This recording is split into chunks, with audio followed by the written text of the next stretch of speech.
Hi folks, it's Andy. Welcome to this week's Kendo Rant. We have got not so many questions for you today, so it could be a nice, short, sharp, quick-fire episode. But we're going to jump to them in just a minute. Before we do, don't forget to like, share, subscribe. You know the YouTube magic that is necessary. It is necessary so that I can get a camera that stays in focus.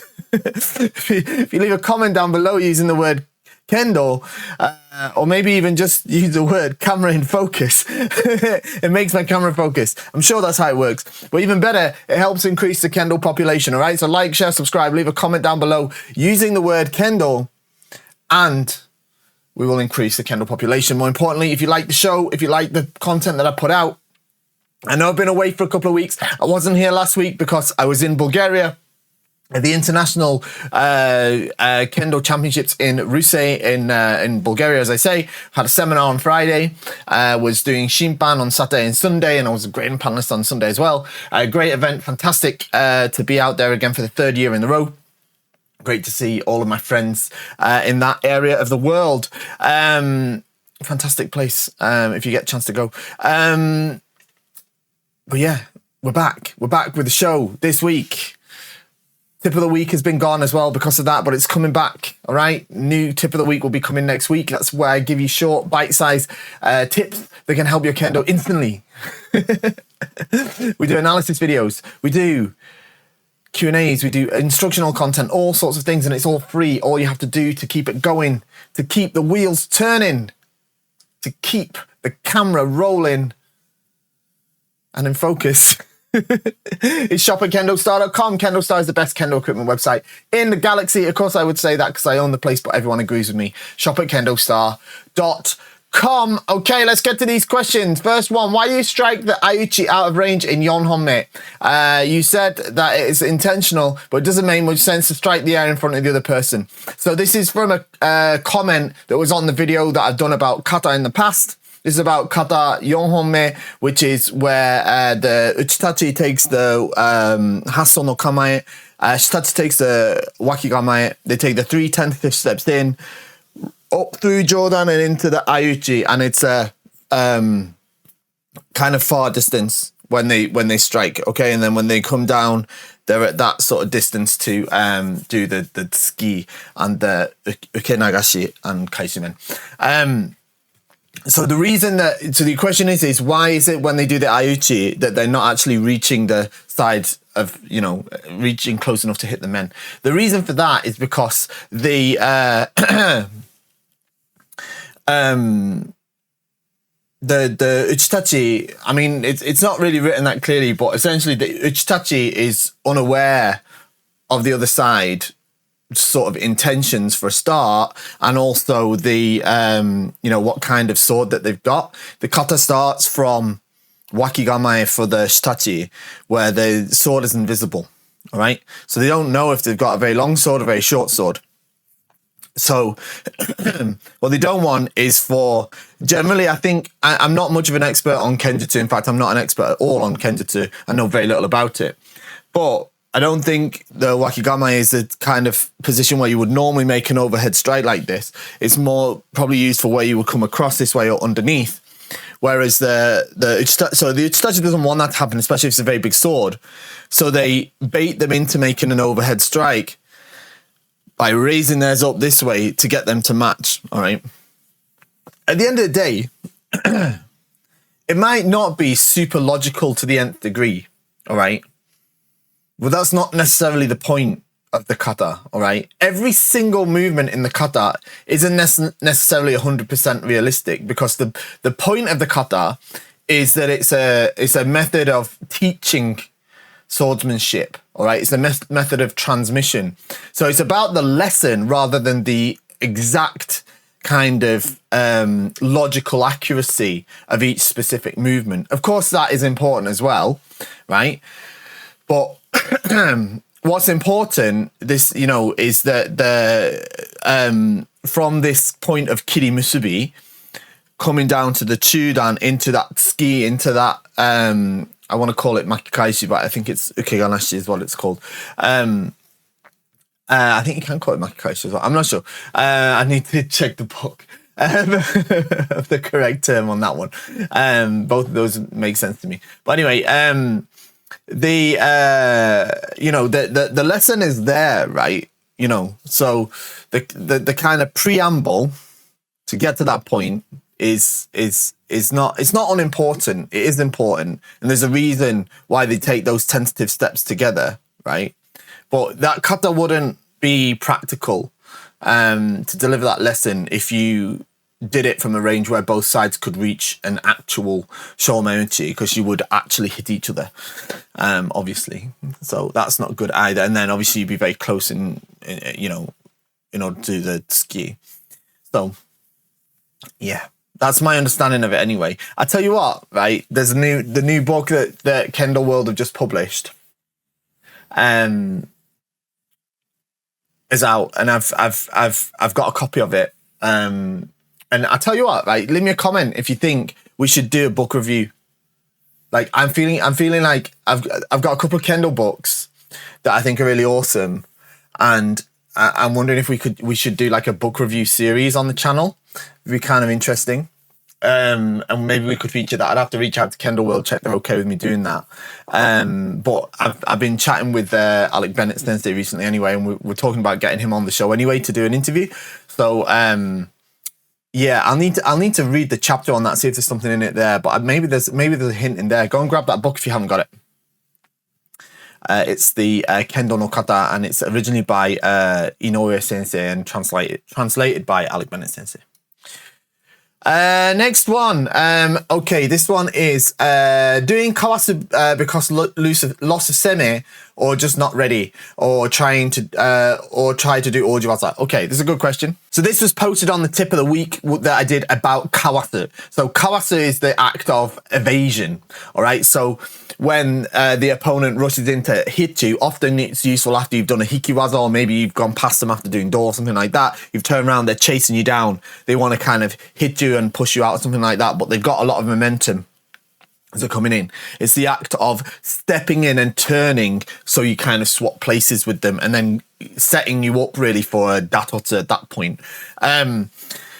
So you're saying is like, why would you do this? Because you lost seme, or you're not ready, and why don't you do the ojiwaza? Of course, doing the ojiwaza is also an excellent opportunity, right? Okay, so let's say you do the hikiwaza, this way you get right to the edge, and then they come bounding after you to try to hit men. You again, do the ojiwaza. That's a great chance to do the ojiwaza as well.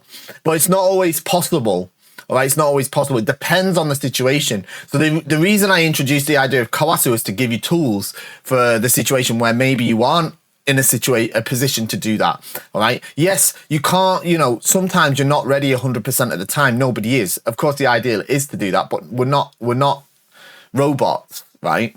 This is, there's a lot of factors that happen here. Even the top level players get caught off guard, right? So what you have to do is you have to have a selection tools available to you, so that when you are caught in that situation, you don't put yourself at more of a disadvantage than you have to.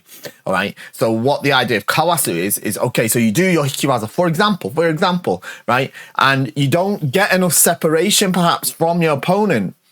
So you're not going to have the room to settle to do some kind of ojiwaza, right? They're coming straight after you. They want to push you out of the shiaijo, yeah, whatever. Instead, you've got the chance there to defend, kawashite, and strike at that point, yeah? Or let them, maybe they'll go out of the shiaijo even, yeah?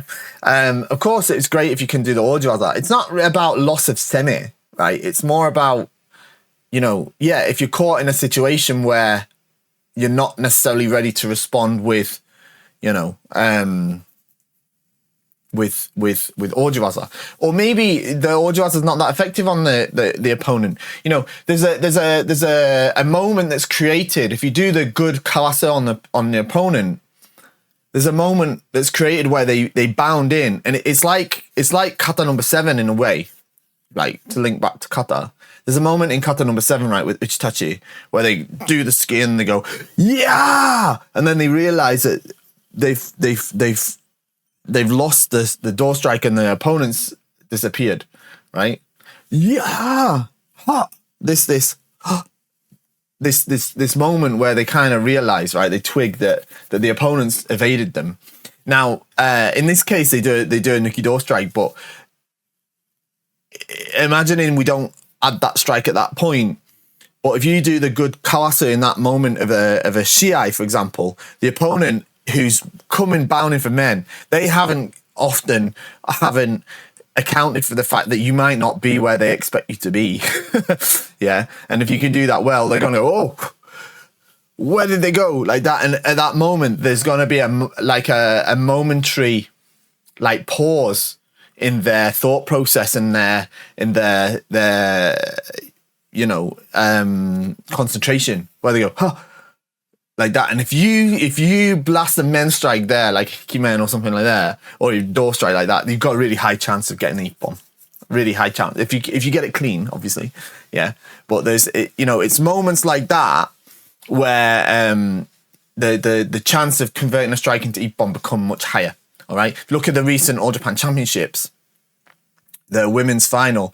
There was such a situation. Yeah, where the opponent and a high level shiai is especially important because it separates the ippon, like in the fog of the shiai. It's like a beacon that lights up. There's a ippon. So it's easy for the shimpan to pick it up, to pick it out and recognize it. But in the finals of the All Japan Women's, there was this point where it was Takahashi Senshu. She did the kuzushi on her partner, and her partner says, "Whoa!" Had this momentary, it's not a break in concentration, but there's a kind of, it's a real split second where the flow of your thought process breaks and you go, oh, what's going on? Bam! And that's where she could hit her. It was the All Japan University Girls tournament as well, I think last week or the week before. I think it was last week. And it was won by Nittaidai, first time in 7 years, I think. And that went down to Daihyo Sen and against Kanoya Taiku Daigaku, I believe. And that was a really interesting similar moment, right, where you had the Taisho from Nittaidai, I think she was called Matsumoto. She did like a kind of hikimen, and the opponent sort of, I'm going off memory, of course, the opponent sort of dodged it and then went to reset, and bam, she blasted another hikimen. So it's like a kind of bam, bam. And the second hikimen was a great ippon. So these sort of moments, where you hit at that point where the opponent's kind of gone, and it's just mentally they've gone like that, not necessarily physically, oh, like that, obviously, no, it doesn't tend to happen. I mean, if you microanalyze it, you could probably pick up physical movements as well, but like in their mind and in their spirit, there's this kind of, oh, that was dangerous, that was close, that was lucky, it's a really interesting concept, and that's how like something like kawasa can be super important and super useful. All right, it's like aiming for that.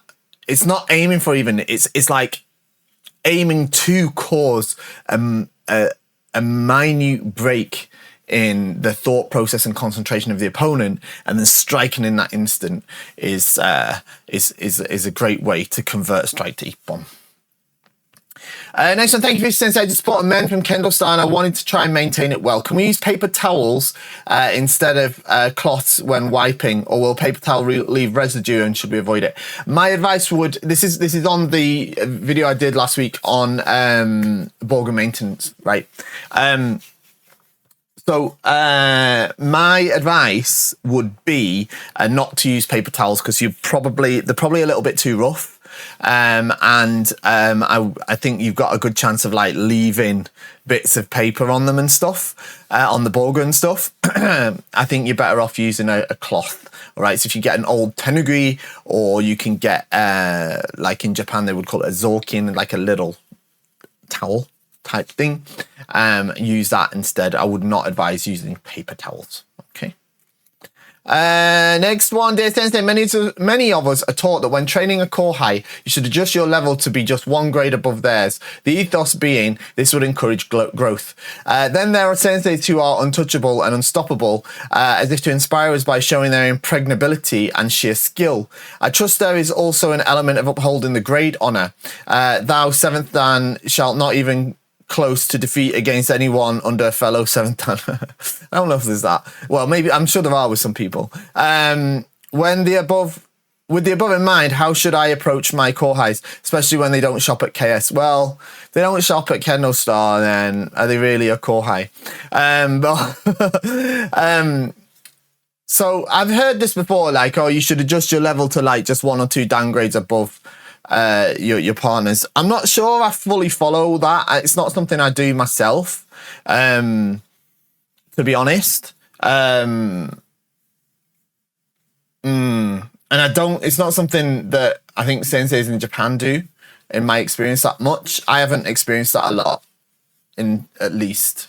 Like most of the senseis I practice with, they practice as senseis, rather than, you know. And then, yeah, depending on the individual, some of them are more like competitive and just sort of, you know, and some of them are more kind of Shido Geiko focused, or sometimes it's a mix. And generally that's what I tend to do as well. I'll tend to kind of mix it a bit. So, you know, I practice at my sort of standard level with the partner, and then if there's quite a big gap in terms of ability, because here's what I don't like about this, and I think this is what's going to touch on it, and this is why I also don't like this idea of upholding the grade honour, right? I just don't think it's really about grade that much. It's hard, all right, because I know that like in the West we like put so much emphasis on grade, like we really do. But in my experience practicing Kendo in Japan, obviously having lived there for nearly 10 years, practicing there a lot, you know, every year as well. You know, I spent almost 2 months in Japan this year as well, probably more than 2 months actually, practicing Kendo. The senseis and not just the senseis, but the environments I practice in, they don't care about the grade you are. Like I'd never got asked what grade I am ever. In a Kendo context, the only person that asked me a grade was someone who doesn't do Kendo. But at the same time, there are sometimes, like maybe if I go to practice, I have to write my name on the register. Sometimes it'll ask the Dan grade. I don't think anyone reads though. People just aren't like, and maybe it's just the places where I practice at. But people are just, it's not based off grade, it's based off seniority in terms of the general societal joge kanke, as it's called, the hierarchy. Obviously 8th Dan is different. 8th Dan is different. If you have 8th Dan, it's not the same as the others. But if you know, if you have 8th Dan, then yeah, people will say, oh, he's the Hachidan. But that's because like getting the Hachidan is a super high achievement, not like the others, all right? It is a high achievement to pass a high grade, don't get me wrong. It is, but it's not on the level of Hachidan, yeah? Like the pass rate for like Rokudan and Nanadan is like what? It's like 20 to 30%, right? Now, pass rate for Hachidan is less than 1%. It's totally different. Yeah, it's almost equivalent. It's kind of equivalent, really, to kind of winning a national tournament. Yeah, is the achievement of Hachidan. So of course it's treated differently. But then that's what the reason I bring up the victories in national tournaments is because that's how people are often described. You know, whereas in the West we say, oh, that guy's a whatever Dan. This guy's a whatever Dan. That person's whatever done. There it'd be like, oh yeah, she was the inter-high champion, or he was the All Japan teachers champion, or you know, or he went to whatever university or whatever. Like never heard them say, oh, that guy's a whatever Dan, so much. So that's why I don't like this idea of adjusting one grade above, because I don't think it's about grade, to be honest. So what I'll do is, of course, if I'm practicing with one of my students, for example, at my dojo, that's maybe Shodan, I'm not going to just destroy them and demoralize them, all right? But I'll hit them. Whilst what I think a good Kendo teacher has to do is develop the skills to do the Shido Geiko well, or the Hikitate Geiko, to pull the ability from them without having to stand and teach, but encourage them to strike, even if they sometimes receive the Kaishiwaza or whatever. You know, there's a skill to that, which I'm trying to improve. And yes, there are some senseis that they won't let you hit them at all. And there's some Hachidan senseis that are like that as well. But I think the ones I've met generally only do that once you're past a certain point. Once they've realized, you know, if you're like from their point of view, if you're sort of a beginner, and that means like Sandan or below, from their point of view, obviously, right? So beginner's not the right word, but if you're a lower Dan grade, then they might engage in more Shido Geiko. But if you're sort of clearly, and again, I'm using Dan as a point of reference for Westerners who use that as our main point of reference, all right? Because in Japan, you probably say, well, if they're a high school student or younger, and then still it would depend on the high school student, because you've got Kendo high school kids, and then you've got Kendo high school kids, you know. So yeah, I mean, I think with your Kohai, I don't think there's a great deal of, and I personally anyway, I don't like to go, right, I have to prove to this person I'm a Nanadan or whatever. I don't like that so much. I just try to do my best, and sometimes they're going to hit me and sometimes not. And I get hit by people that are not on the same grade as me or don't have as much experience as me quite often. But that's okay. And it's funny because I remember being the young person that was 4th Dan, 5th Dan, whatever, doing Kendo in Japan and managing to hit the points on the high level senseis, thinking, oh, I can beat them. Not realizing I didn't really know what I was talking about. I was playing a different game to what they were. But that is what it is. That's a different conversation, I suppose. And what you should do with your Kohai is, it depends on the difference in skill between you and them, right? If they're newer, if they're still struggling with things, and you're able to hit them at will without much effort, then there's not a lot of point in doing that just for the sake of doing so.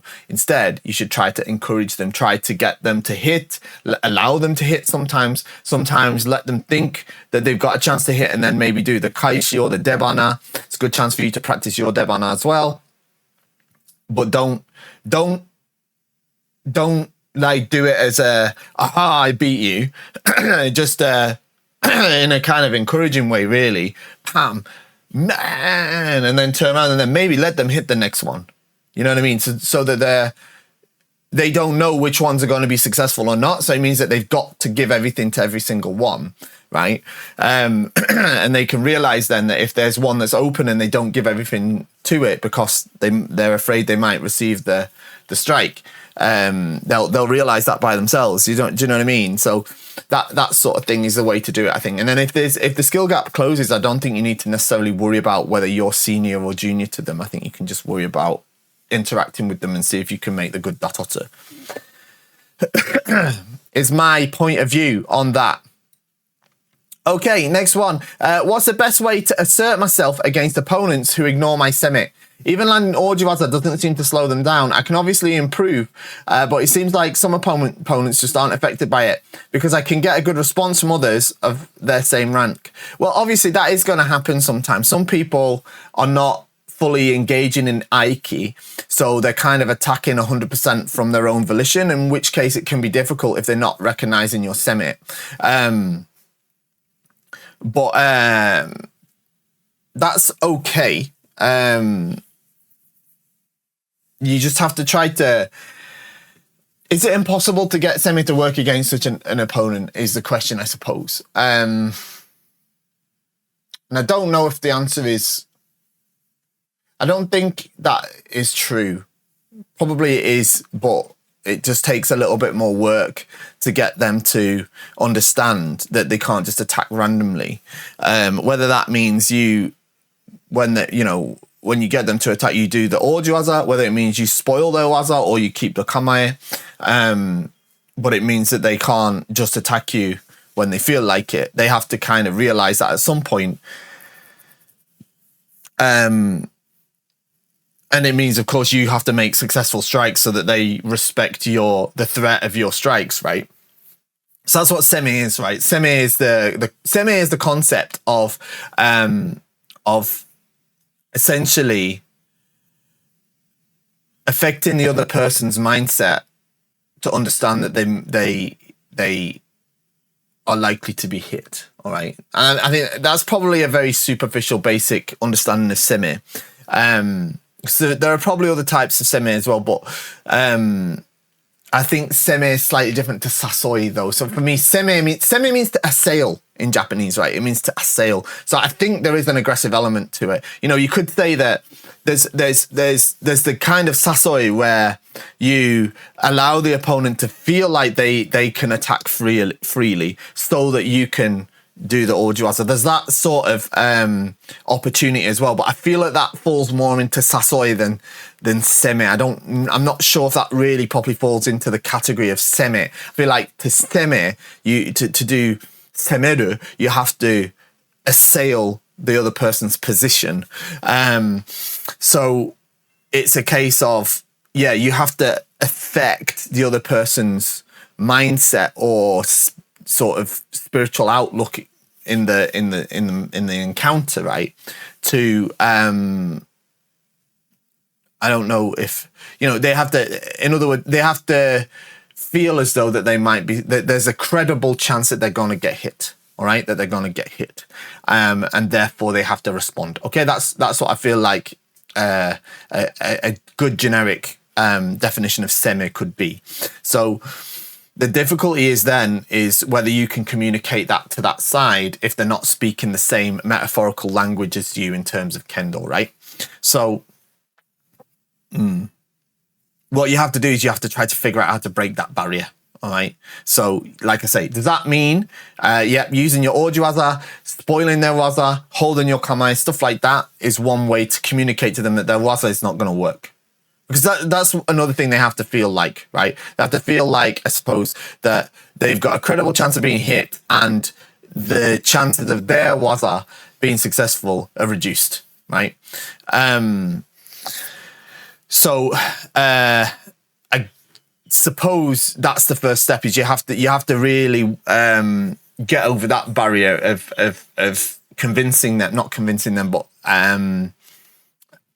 having them understand that the waza that they want to use is unlikely to be effective. So you've mentioned Orji waza, but and once you break that barrier, then you can start to communicate to them that you're a credible threat to hit them.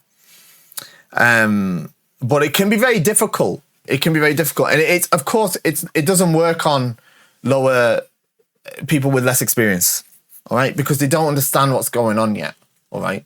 Don't understand what's going on yet. I remember when I was younger watching a TV show about video games, because I like video games.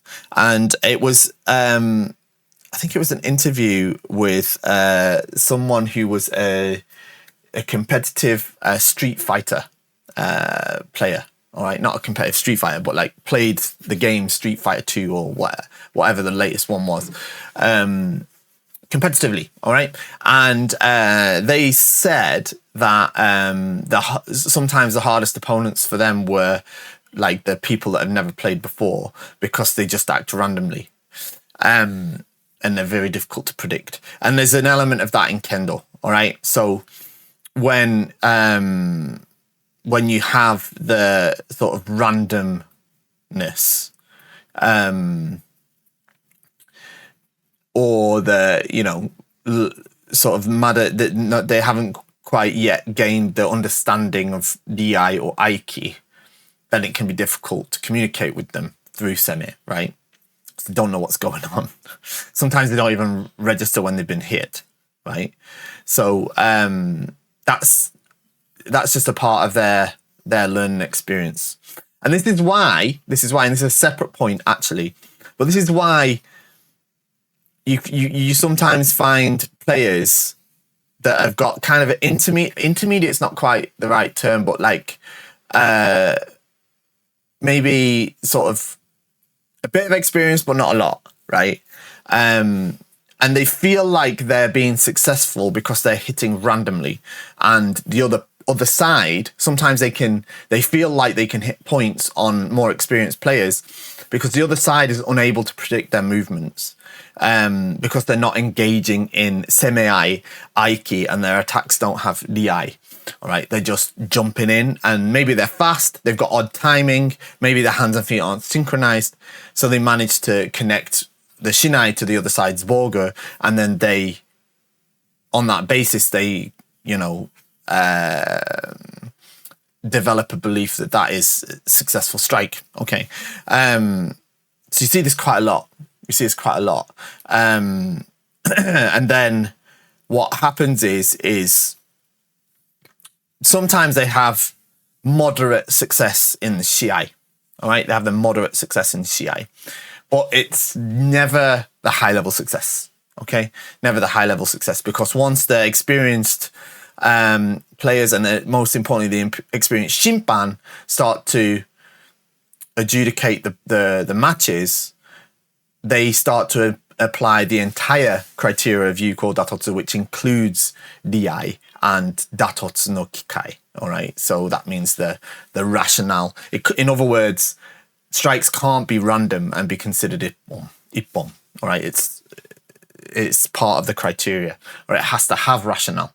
Otherwise, it's not properly ippon. As well as obviously Kikentai no Ichi, and it's kind of part of Kikentai no Ichi actually. If you look at the diagram that's in the handbook, so yeah, that's and that's something that they get confused about, because from their point of view, they're hitting the Borger, so why isn't it a point? But that we all know that you've got to do more than hit the Borger to get a point in Kendo. Yeah, that's a separate point. I just thought it kind of made me think about it. So yeah, there we go. Kind of a rambling answer to that one.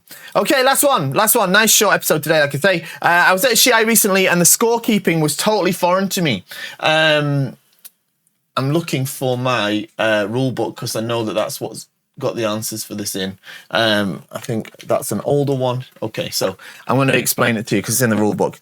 Can you explain the codes written on the paper? Why are certain points circled and slashed, etc.? Are other things marked on the scoreboards? Okay, so this is a good question. How does a scoreboard get marked? All right, this is in the rule book.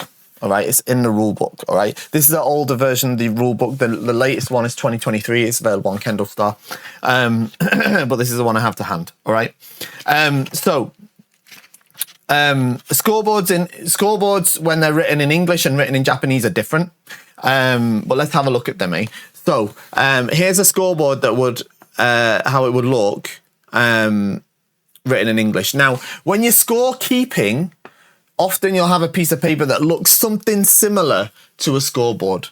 Something similar, all right? But you would use the same sort of... Often you would use the same sort of writing, okay? Now, the only thing that's a bit different here is... This is shown via the... what can I say? Like the standard Japanese scoreboard thing. So the circle bit that you've mentioned is not quite shown, but it doesn't matter, right? It doesn't matter, right? So first, sorry, I'm skipping ahead. That was the English scoreboard. A Japanese scoreboard looks like that, so it's slightly different in that it's usually done vertically, okay, as done horizontally, okay. So senpo, yeah, Jiho, Chuken, Fukusho, Taisho. This is a team match, but in individual match, it just be the player names, right? And then you've got the team name here, and then the player names go down this side and this side. Okay, and on the Japanese one, it's written up here. All right, you start on this side, Senpo, Jiho, Chuken, Fukusho, Taisho. Yeah, and then the player names are on here. All right, and then the scores are written on. Now, so right. In English, we generally use these symbols. All right, I'm trying to get it on the camera. MKDT, men kote do tsuki, all right? And in Japanese, they use the katakana me ko do tsu, okay? All right, that's the same sort of idea, okay? Then little triangle often is written in red. It says there as well, recording in red, it means a hansoku. And if you get 2 hansoku, then the ippon awarded is done with an H, okay? An H. And in Japanese, it's done with the kanji, han from hansoku, all right? Let's see.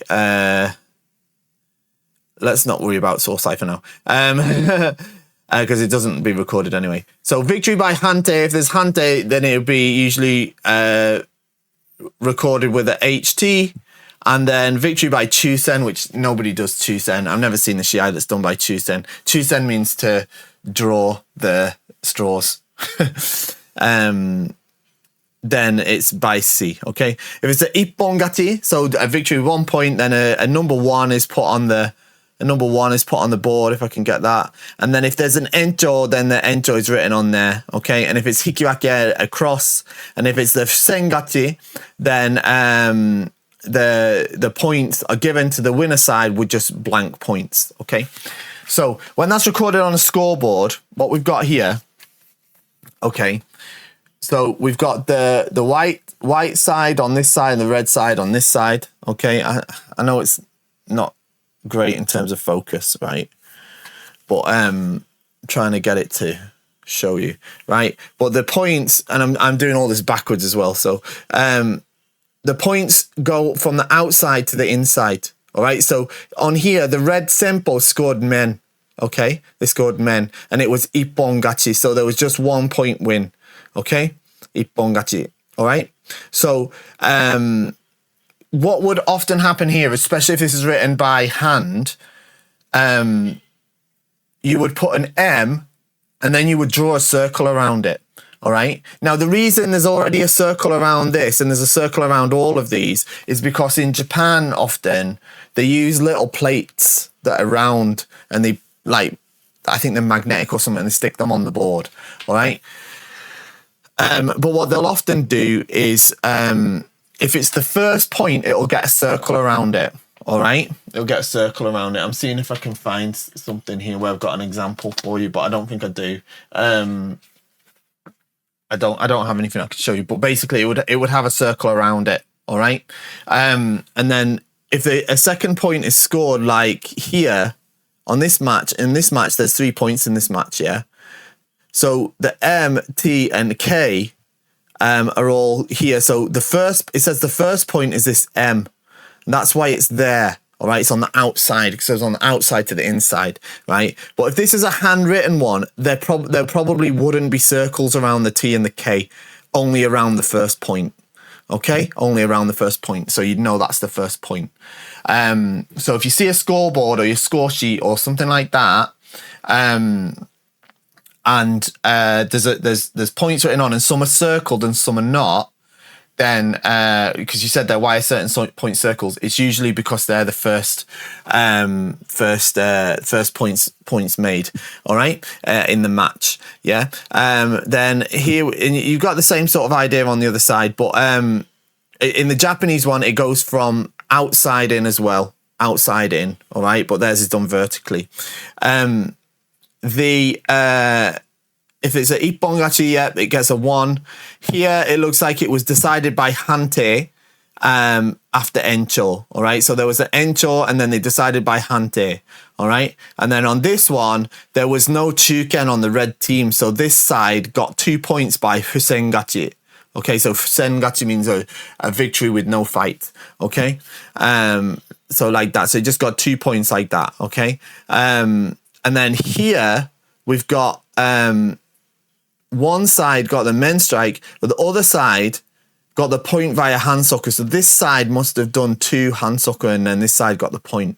Okay. And then in the Taisho match, what you have here is the first gets the men, then this side gets the kote, and this side then gets the ski. And then both of them have had a hand sucker in this case as well.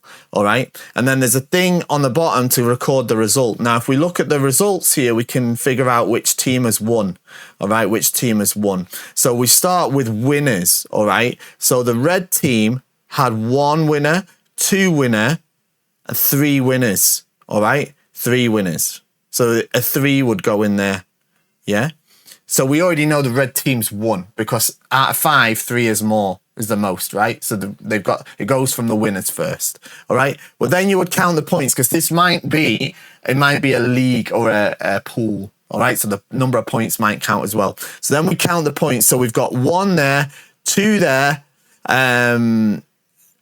and this is Hante, so I believe that would count as 2 points. I'm going to double check that. Says Hante. I'm pretty sure that would count as 2 points. Oh no, sorry, it would count as 1 point. It would count as 1 point because it is in Encho. All right, so it would be 1 point. Okay, so 1 point, 2 points. Yeah, it's 1 point. It's 1 point. I'm thinking of something else. But then it's the Fusengachi, they get 2 points. Okay, so now we've got 2 points each. So the red team has got 1, 2, where are we? 1, 2, 3, 4, 5 points. So it put 5 points here. And then, oh, sorry, no. It's that way, isn't it? There'll be the winners will be written there and their points will be there. So we'd have 3 there and 5 there. And then on the white side, they had 1 winner. So this one would be 1. And then points, they got 4 points, didn't they? 1, 2, 3, 3, 4. I'm doing all this backwards. So they get 4. So it'd be 1, 4, 5, and 3. Okay, so the red would win with 3 wins and 5 points. Okay, so that's how that would work. And of course, that's in the case of team matches. Okay, so they're the main things that get written on. All right. Now sometimes they use other symbols to especially in leagues to indicate victories and defeats. So sometimes you'll get a circle. I think it's a circle that they use. Let me have a look. I'm going to have a look on a score sheet that was sent to me from my daughter's school when they were doing Shiai a couple of weeks ago. And they'll basically, it'll be a combination of circles, triangles, and crosses. So I don't think I can find one on here.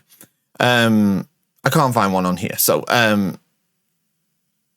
but there's that way of recording as well, which is a slightly different method. See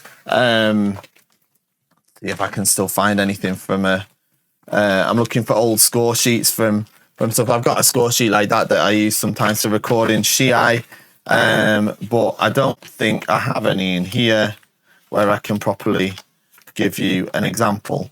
But I'm pretty sure it was a circle for a win, triangle for a lose, and a cross for a draw. Something like that. I can't remember, to be honest, because I've seen lots of different systems and different people use it. Different schools and stuff use different ways. But the standardized way from the book is what I've just described. All right. And all of the things are on there. It's on page 15 of the pink pages, which is the subsidiary rules. It's got a whole key to all the different ones that you can write. Okay. But the only thing it doesn't mention in here, of course, is that putting the circle around the first point. All right. But I hope that covers it. Not the best explanation, I know. But there we go. So there we go. We're at the end of the show, folks. Thank you very much for joining me today. Don't forget to like, share, subscribe, shop at KendoStar, and I'll see you next time. Bye-bye.